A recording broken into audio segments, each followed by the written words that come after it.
Okay, let's get into this on a Tuesday. Here for today's episode, we have the Athletics Ollie K and also our Cairo-based tactics writer and Egypt fan, Ahmed Walid. And look, I was watching the Ghana game and I kept my eye on the Egypt game. Both games, incredible drama, but Egypt scraped through, but what a game. Yeah, crazy. Like Mozambique equalizing at the end. It was really crazy. So yeah, it was Egypt without Mohamed Salah. I thought, considering all the circumstances, they played well. But throughout the tournament, Egypt without the ball, I know they haven't conceded many shots, but they looked porous. Like some of the teams could play through them. But yesterday they created a lot of chances, but with a small asterisk that it was Cape Verde B team. Like there were seven changes to the first lineup that played the first two games. Yeah, for sure. But I guess the missing link, as you said, was Mo Salah and Ollie. Seeing him on the sidelines, full of emotion. People are doubting uh, whether or not he wants to be at AFCON. I mean, it's fair to say he was feeling every kick of the ball there. Yeah, you could see how anxious he was. You could see how anxious every Egyptian in the stadium and on the pitch was. But Salah obviously looked terribly anxious as the game was going on, and you could see him sort of kicking every ball from out there. I mean, I know there has always been this sort of question mark and criticism of Salah. Is he as engaged and committed to his international career as his club career? And I see it as very similar to the criticism that Lionel Messi had in Argentina. I think it's very easy when you've got that sort of superstar figure who is so huge on the club scene of club football. It becomes very easy to accuse them of caring more about their club, and I just don't think it's true. I think it's, I mean, maybe there's been the odd English football where that seems to be true, but when I see Messi playing for Argentina, Salah playing for Egypt, Ronaldo playing for Portugal, you see players who are totally invested. Well, he hasn't ever won the big one for his country. Um, he's been unfortunate to turn up at this tournament and get injured. It doesn't mean he's not committed to his country. I think that's very unfair for people to accuse him of that. Yeah, Ahmed, I was talking to a friend of mine, Egyptian national over here yesterday, and I was saying, what are your thoughts on Salah? He was like, look, regardless of what people say about him for country, he's reliable. He turns up all the tournaments, he's there. And we've seen, say Andrea Nana and other players, big players for other teams.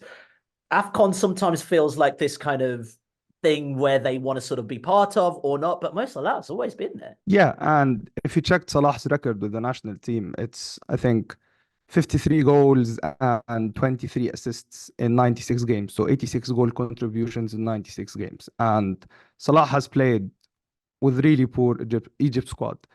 But I don't think the narrative around Salah is because of his performances. Obviously, there are some people who are criticizing his performances, and as Oli says, some people are saying that he cares more about Liverpool, but all these claims, like, you cannot confirm them. They're just claims, opinions at the end of the day.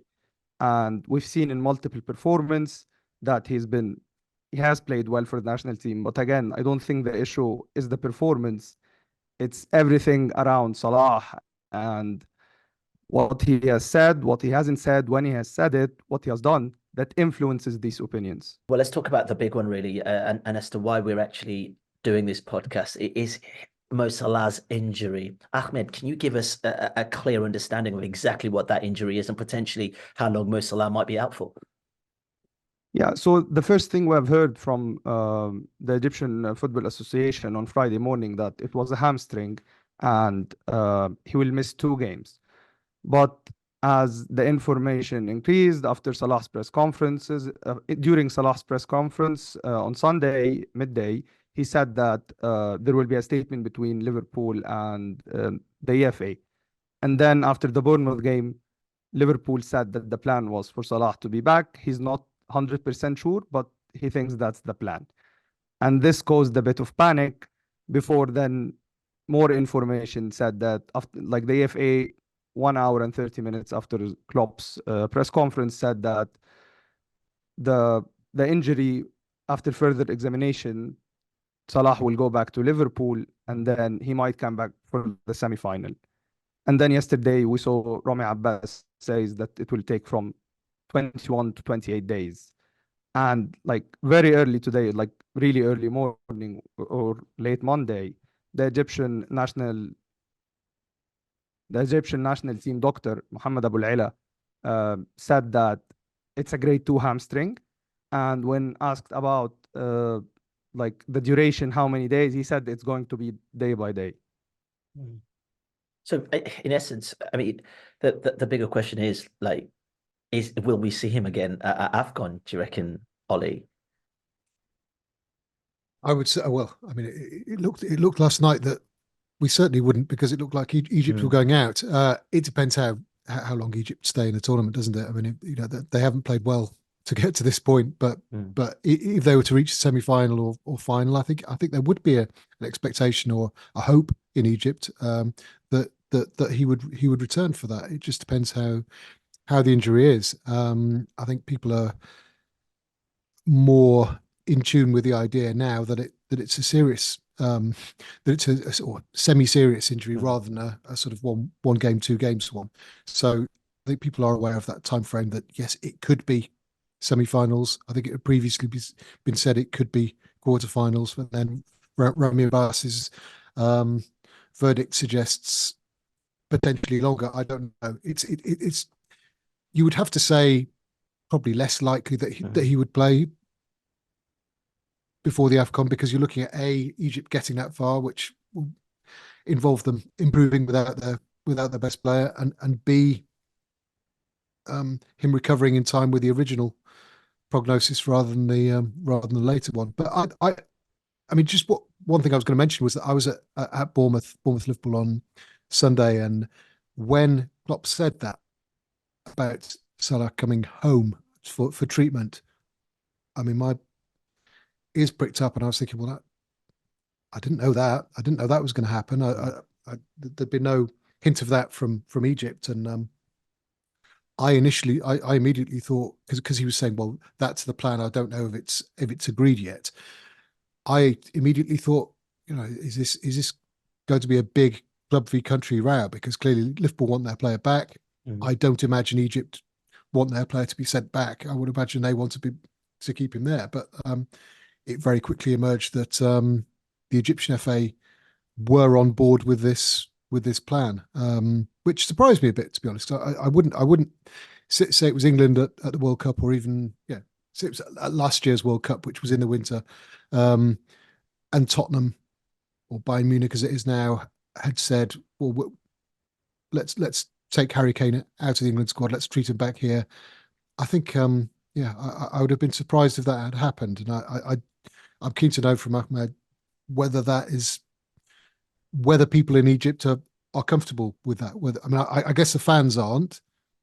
I don't know how the media is, but are people sort of level-headed and thinking, yeah, if the FA have gone along with this, then we're fine with it, or are they thinking this doesn't seem right?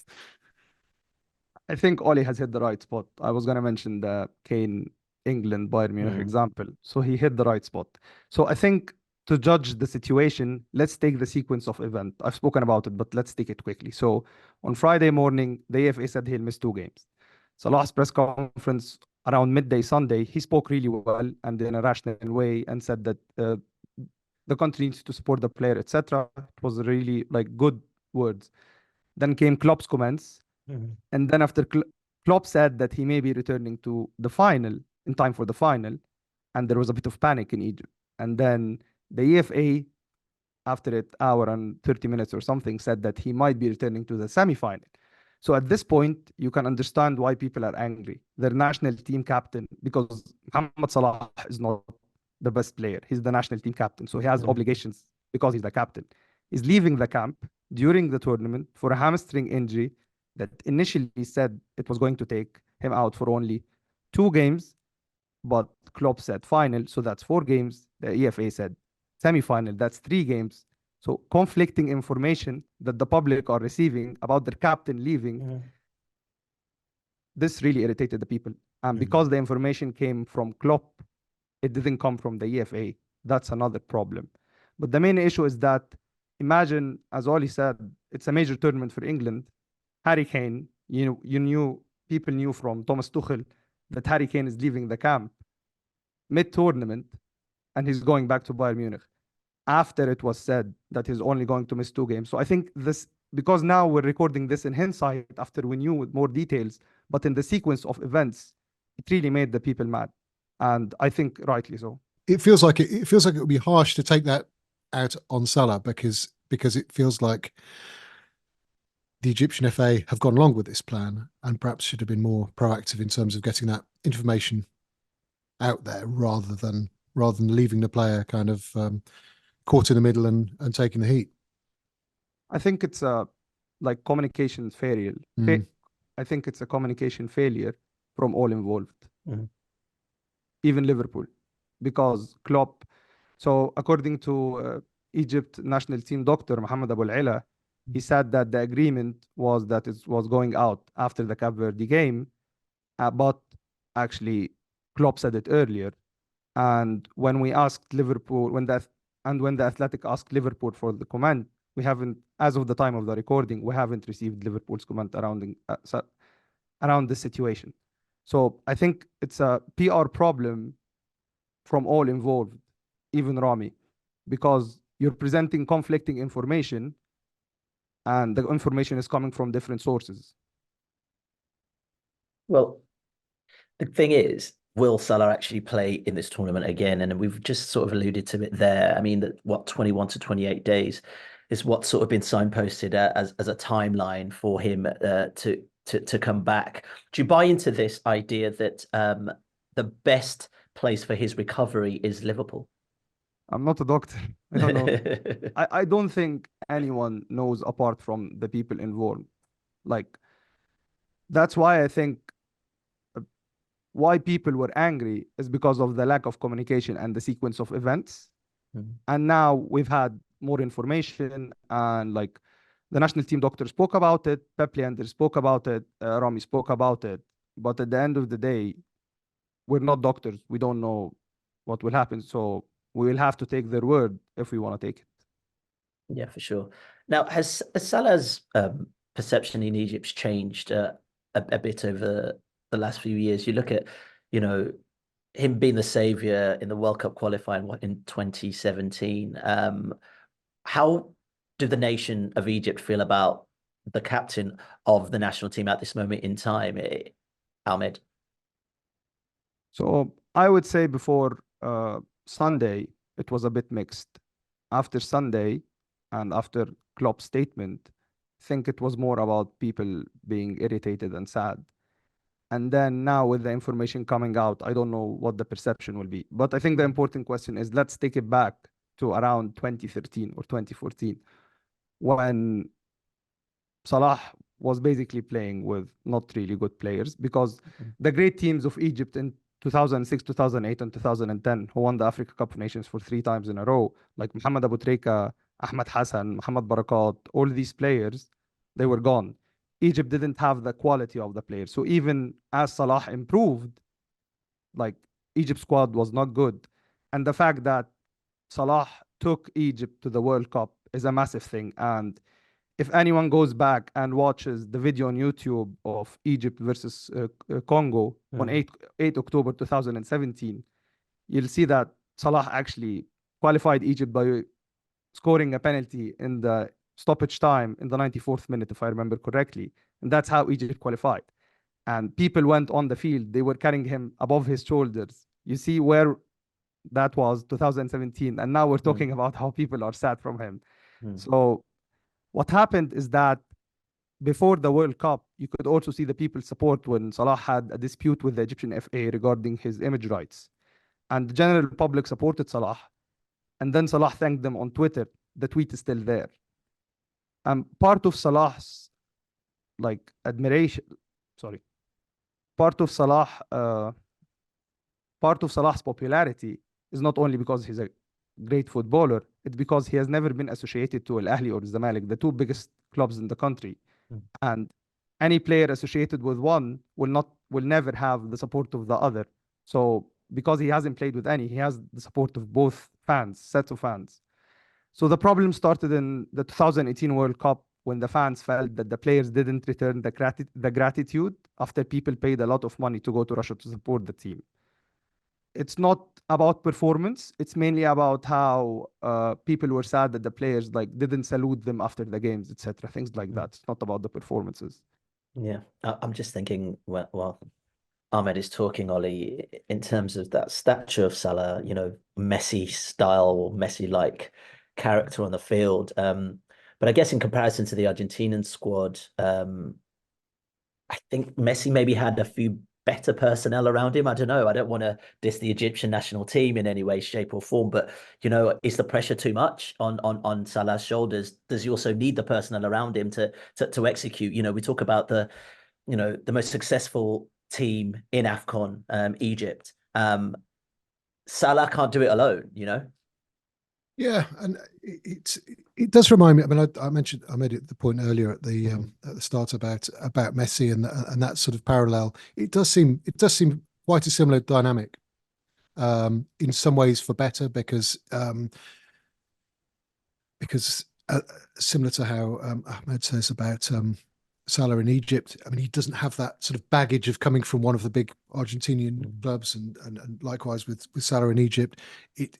He's spent the majority of his professional career outside of his native country. He's become this huge superstar who, when he arrives on international duty, and particularly with the big tournaments, is probably expected to carry the team.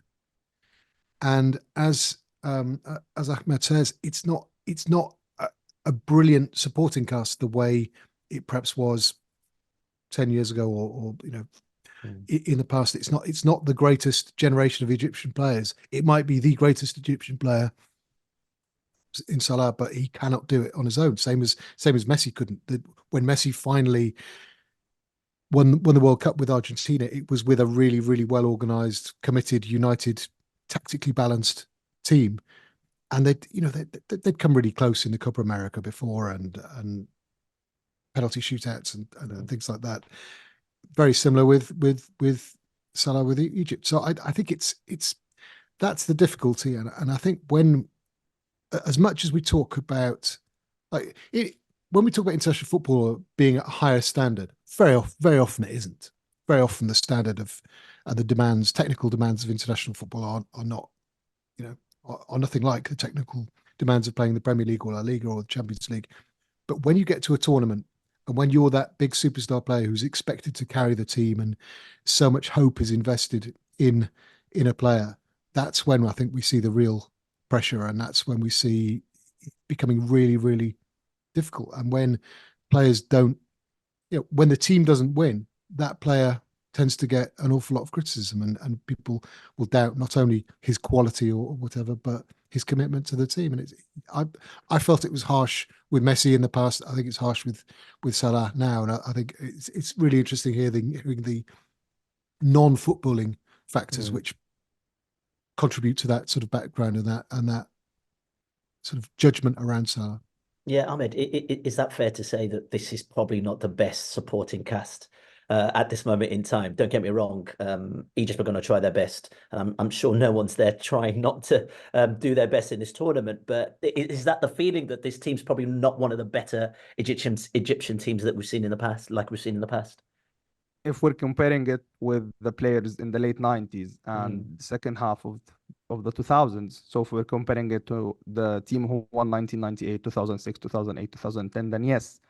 But, and this is an important but, if we're comparing it with all the national team squads that Salah has played with, this is the best one. Wow. Because people will say that these are the same players who played in the latest one, which we reached the final and lost to Senegal on penalties. But the players have matured. Now, these players, like you have Omar Marmoush, he's playing at Eintracht Frankfurt and he's a starter, he's scoring goals. You have Mustafa Mohammed, the main striker for the national team, is playing at Nantes. He has been scoring many goals and also starting for Nantes. So the players themselves matured despite them being the same players as the last AFCON. So yes, it's not the best Egyptian squad ever compared to 2006, 8, 2010, 1998 or whatever. but it's the best squad Salah has played with. I think a big part of the expectations in Egypt is because Egypt are 7 times AFCON Mm. winners. It's not related to who's playing. People just want to win in football. And also because like Al Ahly and Zamalek are always dominant in the league. So their fans are mainly winning. So they always want to win, regardless of who's playing. All right, let's move on. Because obviously the team Mohamed Salah does play for is Liverpool, and he's still a Premier League player as much as much as he is an Egyptian player. Liverpool currently, Ollie, 5 points clear at the top of the Premier League. And I'm trying to break it down because the idea is that, you lose possibly one of your best players and that the team doesn't do that well. But actually, if we look at Liverpool's last game, Darwin Núñez is back on the score sheet. Diego Jota's back on the score sheet. I mean, this is showing a maturity of a side and that can cope without Salah.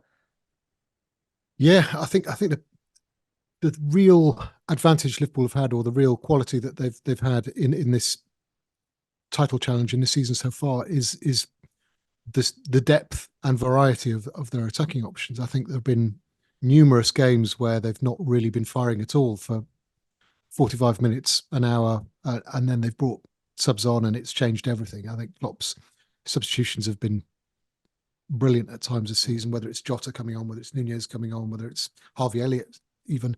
That has been a factor. So I guess you take Salah out and people can say, well, yeah, you expect Jota to step up. You expect Nunez to step up, and Gakpo came off the bench and did a good job at Bournemouth on Sunday as well. It's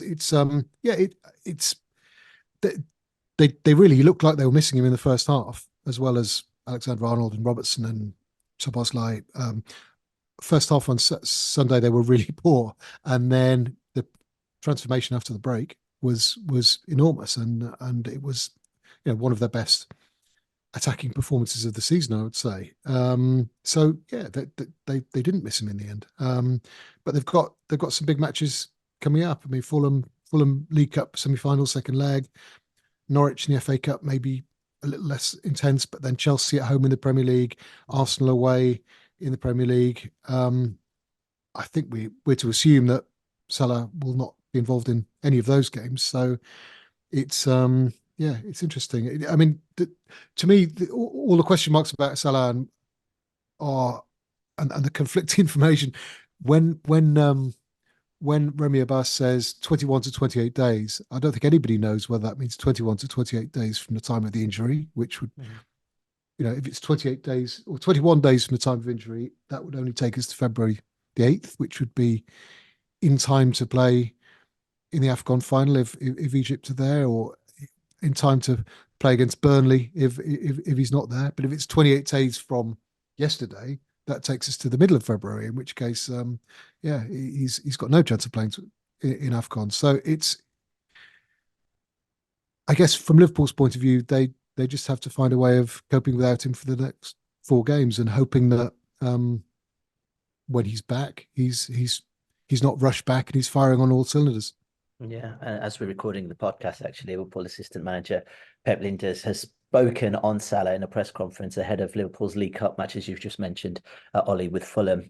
He says no one should ever doubt the commitment of Mo Salah. I know the country is devastated losing him, and the only reason the 2 medical teams decided for him to go back is to give him the best possible chance of being ready for the final if they are. It's expected he will return in 3 to 4 weeks if everything does go well. He also said it will go smooth and it will go right because of how we've treated his body before. Okay, I mean, Mohamed Salah does make a miraculous comeback. Egypt still need to play without him, and it's a question I'm fascinated by, Ahmed. They can play well without him. This is the sort of debate, if he is out of this squad, they actually can play good football without him. As we've also seen with Liverpool, teams can cope without Mo Salah. I think, like, first of all, the sample size of Egypt is playing better without Salah is 1 game and a half. The first game, because of the game state, Egypt were losing, so psychologically Players didn't have anything to lose. The second point, and I mean the Ghana game, by the way. The second point is that the way the game was played in the second half against Ghana helped the players because the game was always end to end, like players winning balls in midfield, and players like Imam Ashur or Omar Marmoush and Trezeguet, who came on, are really good at this. And then you have the Cape Verde game, you're playing against Cape Verde B, basically. But you do create chances. And Egypt did play well in this game and a half. But because they played well, it doesn't mean that they are better without Salah. So this is one thing, and this is the other, because we don't know if Salah had played the second half against Ghana, which was a transitional game that Liverpool thrives on and Salah would be good at. And we don't know if he had played the Cape Verde game, how the national team would have played. So yes, they've played well in this game and a half, but it doesn't mean that overall the team is better without Salah.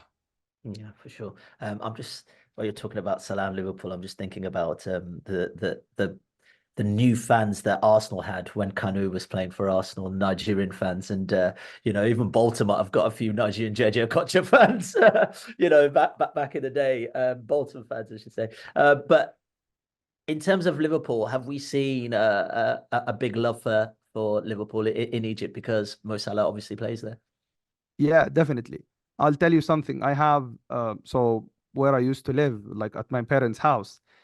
So in Egypt, we have a traditional food. It's called fool, which is beans, basically. So the word fool is beans, but in Arabic.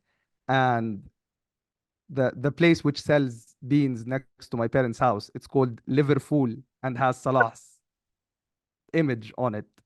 This is just a minute example. Like despite everything happening throughout these years, Liverpool have gained supporters because of Salah. I love that. I absolutely love hearing that, and I'm rightly so. He's the star of both Liverpool and Egypt as well. Right. Let's move on. Yeah, one for you, Ahmed. Really, do you think the Egypt fans that also follow Liverpool because of Salah will also feel conflicted by this situation as well? Yeah, definitely.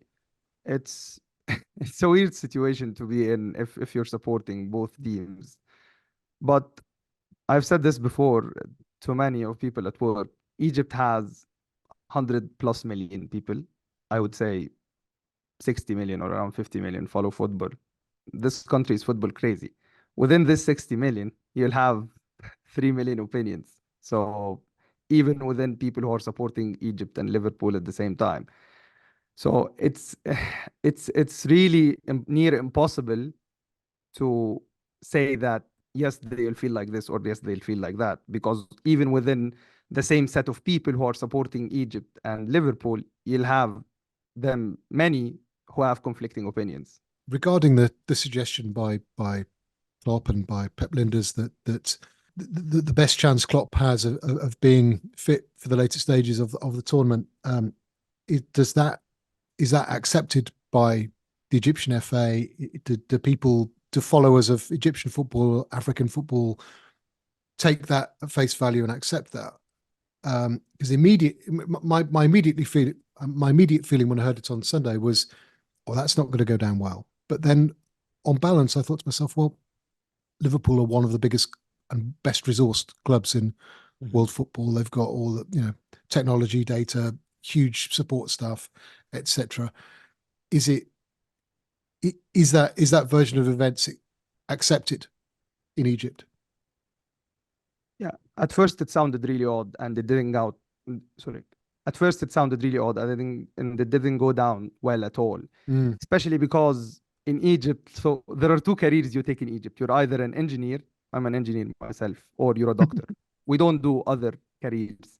So, and Egypt has really, really good doctors, and there are many Egyptian doctors in the US, in the UK, everywhere in the world. So medicine is kind of something we're good at. But it didn't go down well because people felt it as a bit of an insult. Then today, very early morning, when Mohamed Abou Ela, the doctor of the national team, he came on TV and said that it's not mainly about Egypt and Liverpool. It's mainly about because they are not.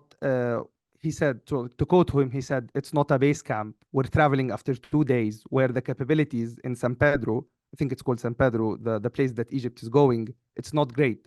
It's not the same capabilities as where they are staying. So they're actually moving to another city, which the capabilities are not great." So according to the national team doctor, that was one of the reasons that Salah actually went back to Liverpool. Well, there will be definitely question marks over how the welfare of Mo Salah has been managed by both clubs and country, actually. Yeah, maybe, but again, I'll go back to Mohammed Abu Layla's quotes from early morning, that they were saying, the EFA were saying, it's mainly about the capabilities of the place. That's what they were saying.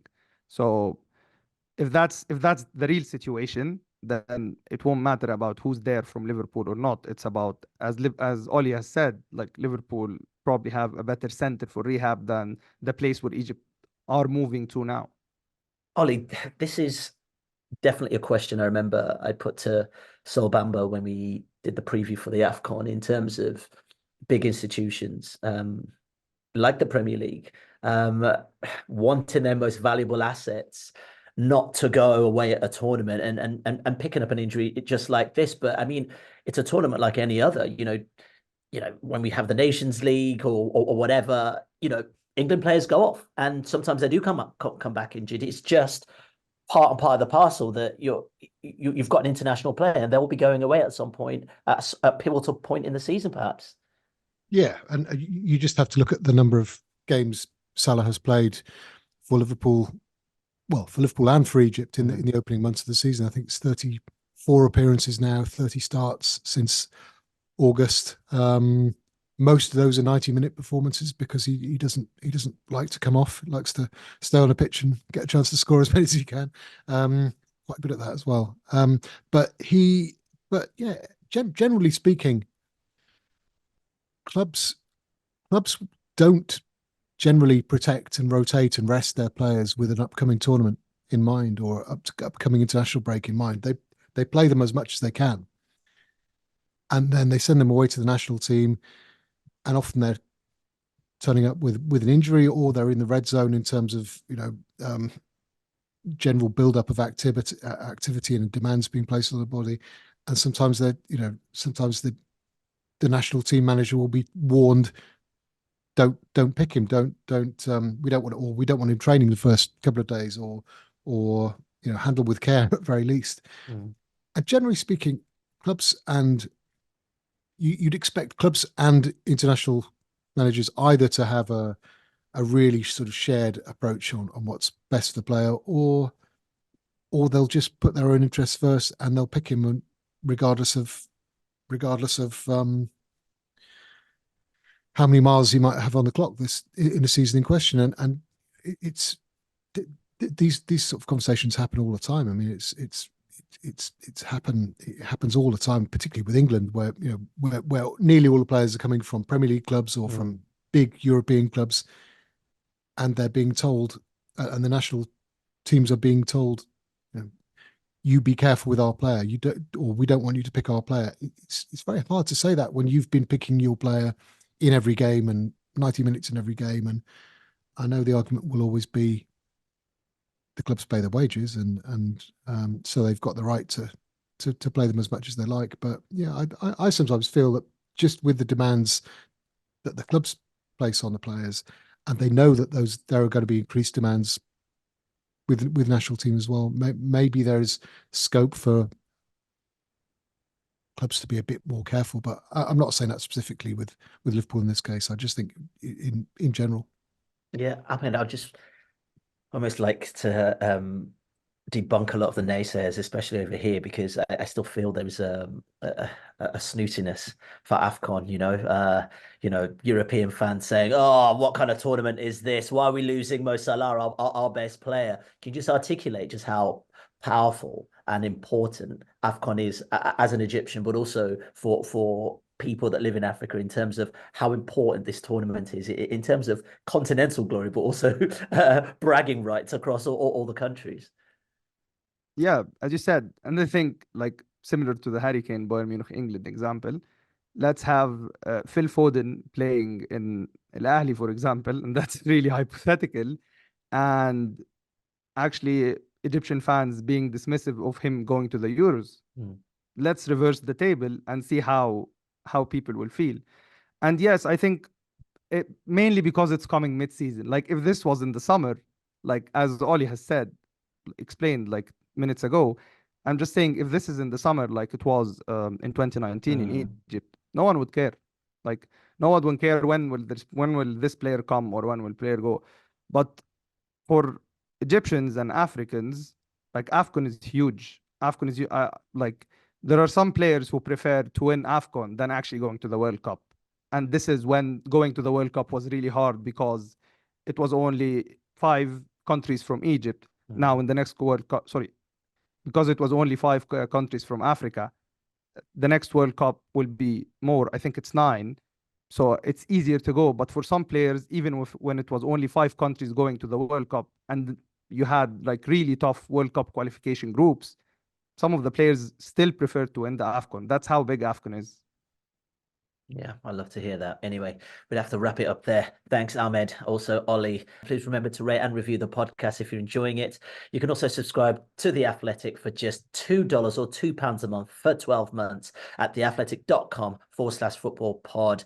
Right now, you can read James's interview with Christian Pulisic as well. So thank you so much for listening. We're back tomorrow. If you like this video, click subscribe for more content like this. We'll be joined by the likes of David Ornstein, Matt Slater, Adam Crafton, Carl Anker, and plenty more through the season to bring you the inside track to the biggest stories in football.